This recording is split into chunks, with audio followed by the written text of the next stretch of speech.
ان سردیوں کی راتوں میں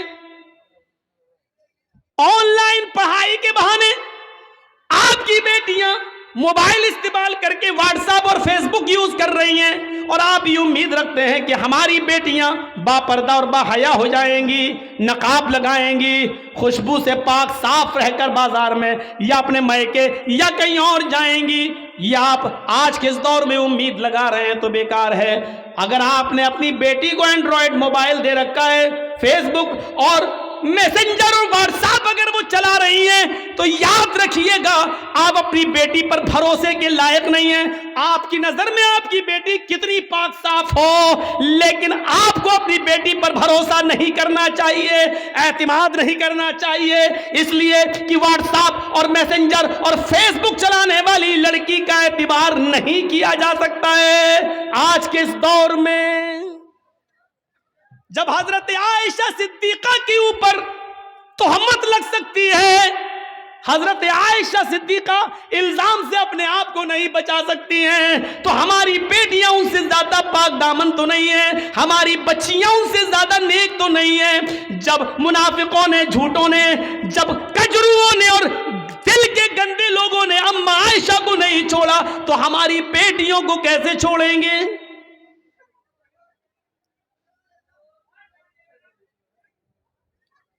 یہاں ہمیں غور کرنا چاہیے۔ حضرت زکریا علیہ السلام کو دیکھو، مریم علیہ السلام کو دیکھو، سورہ مریم پڑھیے۔ وہ محراب میں مسجد کے اندر ہے اور حضرت مریم کے پاس بے موسم پھل آ جاتا ہے۔ بے موسم پھل، آم کا موسم نہیں آم آیا، لیچی کا موسم نہیں لیچی آیا۔ زکریا جب مسجد میں داخل ہوتے ہیں، محراب کے اندر گھستے ہیں، دیکھتے ہیں کہ مریم جس کی میں کفالت کر رہا ہوں اس کے پاس یہ پھل موجود ہیں۔ ارے یہ آم کا تو موسم نہیں، آم کہاں سے آیا؟ یہ لیچی کا موسم نہیں، یہ لیچی کہاں سے آئی؟ تو چیخ پڑے، انا لک ھذا، اے مریم میں تیری کلاس لے رہا ہوں، اے مریم مجھے صاف صاف جواب دے، یہ بے موسم پھل تیرے پاس کہاں سے آئے ہیں؟ آم کا موسم نہیں، آم دیکھ رہا ہوں، لیچی کا موسم نہیں، لیچی دیکھ رہا ہوں، یہ بے موسم پھل تیرے پاس کہاں سے آئے ہیں؟ وہ مریم جس کی پاک دامنی کی گواہی اللہ تعالیٰ نے دی ہے کہ ہم نے مریم کو بغیر شوہر کے بیٹا دیا، عیسیٰ بغیر باپ کے ہم نے پیدا کیا، وہ مریم جن کے پاک و صاف ہونے کا اعلان اللہ تعالیٰ نے کیا ہے، قرآن میں جن کو پاک دامن بتایا ہے، اس مریم کی کلاس زکریا لے رہے ہیں کہ بتا میری بیٹی، او بتا میرے لخت جگر، یہ تیرے پاس کہاں سے آیا ہے؟ کس لڑکے نے دیا ہے؟ کون ہے جس سے تیرے کانٹیکٹ ہے، جس سے تیرے تعلقات ہیں؟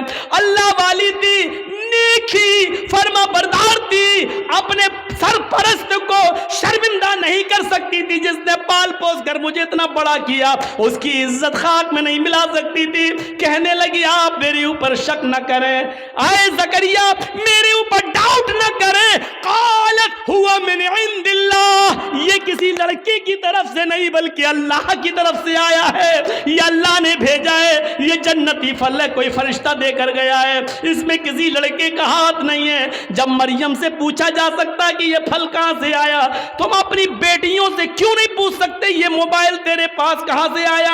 اس میں تو 10 روپے کا بیلنس تھا، آج اس میں 3 مہینے کا نیٹ پیک کیسے پڑا ہے؟ اس میں تو تیری اماں اور خالہ کا نمبر تھا، اس میں 5 نمبر اور کہاں سے آئے ہیں؟ کیا آپ اپنی بیٹیوں سے یہ سوال نہیں کر سکتے ہو؟ تم اسکول تو ڈرائیور کے ساتھ گئی تھی، پھر آئی ہو کس کے ساتھ آئی ہو؟ اکیلے کیسے آئی ہو؟ تمہارا بھائی تمہیں اسکول چھوڑنے گیا تھا، پھر تم نے بھائی کا آنے کا انتظار کیوں نہیں کیا؟ اکیلے کیسے چلی آئی ہو؟